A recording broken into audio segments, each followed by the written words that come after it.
N'achetez pas de pizza, faites-la vous-même chez vous en 5 minutes.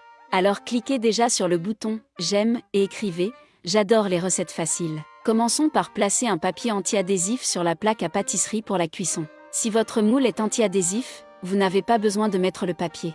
Placez 6 pains dans le moule, comme ceci et mettez de côté.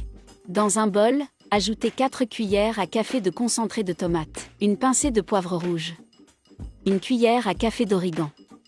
Et enfin, ajoutez du sel selon votre goût. Et mélangeons tout très bien. Ajoutez une cuillère à soupe d'huile d'olive. Si vous préférez, vous pouvez utiliser de l'huile. Et mélangez à nouveau le tout jusqu'à ce que l'huile d'olive soit complètement mélangée. À l'aide d'une cuillère, vous allez passer cette sauce sur chaque pain que l'on met dans le moule. C'est à vous de décider de la quantité que vous voulez ajouter. Maintenant, étalez la sauce sur le pain. Laissez déjà dans les commentaires depuis quelle ville vous nous regardez, pour que je puisse vous envoyer un super câlin et vous remercier de partager cette recette. L'accolade spéciale d'aujourd'hui va à Sanchez Daniel qui nous rejoint depuis l'île Maurice.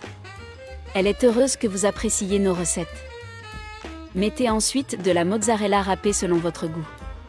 J'ai utilisé 100 g de mozzarella, mais la quantité est à votre convenance. Remplissons chaque petit pain de maïs vert. La garniture est à votre convenance. Cette recette est très facile et rapide, et elle est délicieuse. Ajoutez une demi-tranche de saucisse en tranches. Vous allez adorer faire cette recette pour un goûter avec votre famille. C'est très facile. Ajoutez quelques olives noires et les répartir sur tout le pain. La quantité est à votre goût, ou vous pouvez également les omettre. C'est vous qui décidez. Terminez en saupoudrant un peu de mozzarella râpée sur le dessus. Mettez le moule dans un four préchauffé à 200 degrés et faites cuire pendant 20 minutes. Et notre recette est prête, l'odeur est délicieuse. Partagez cette recette et marquez la personne qui devrait la réaliser pour vous. Après tout, vous méritez une telle collation.